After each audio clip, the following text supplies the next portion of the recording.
tous, ici Manga Anime Fan. On se retrouve aujourd'hui pour une nouvelle manga review, bien sûr, dans la même journée. Donc, on continue de même. Je devrais réussir à vraiment vous en faire 3 encore aujourd'hui et demain.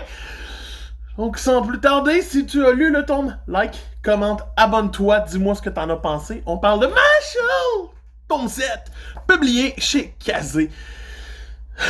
Un tome 7 qui continue le tournoi vers l'élu divin. Le problème que j'ai présentement, c'est vu que j'ai déjà tout lu ce qui est de Mashle en ce moment, je suis pas surpris parce qu'il est ici. C'est la grosse faiblesse, c'est pour ça que j'ai arrêté de lire des séries en ligne le plus possible, sauf celles que j'avais déjà commencé, comme Mashle. Pour plus être déçu puis avoir plein de surprises quand je lis des tomes, parce qu'une relecture 2-3 ans plus tard, c'est correct, mais à 8 mois de différence, c'est un peu moins le fun. Mais bon, bref, Mashle.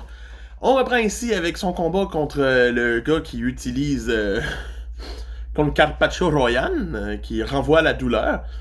Mage va faire une tanette de tennis avec une raquette de tennis avec sa baguette et faire en sorte que son adversaire souffre jusqu'à aller lui donner un gros coup sur la tête. Et l'autre va se rendre compte c'est quoi la douleur. Fin du combat. Par la suite, on va avoir une mise en place pour le combat contre Margaret.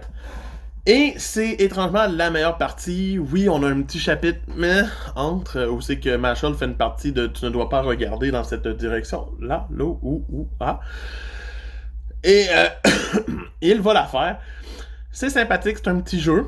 Mais le combat contre Margaret va prendre vraiment comme presque tout le reste du combat. Et c'est vraiment là qu'on voit que l'auteur est capable de faire de quoi. Parce qu'enfin, quelqu'un affronte Mash et le combat n'est pas juste genre Mash frappe. Non, Mash doit se défendre un peu plus, courir, trouver des stratégies, enterrer son adversaire.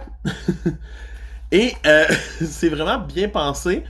L'attaque finale aussi de Margaret, qui est juste d'être plus rapide que le son, est vraiment bien amenée. Ça nous donne des planches qui vont rapidement et qui donnent du trouble à Mash.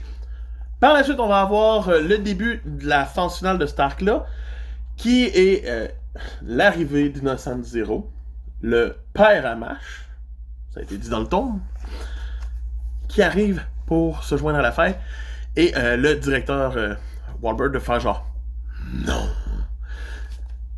Donc, on met en place quelque chose de super pour le prochain tome, oh que oui, mais ce tome 7-là a un très bon combat, mais un début un peu plus long. Pour moi, c'est un tome qui se mérite une note quand même sympathique de 7 sur 10. C'est Manga Anime Fan qui vous dit à plus, bye!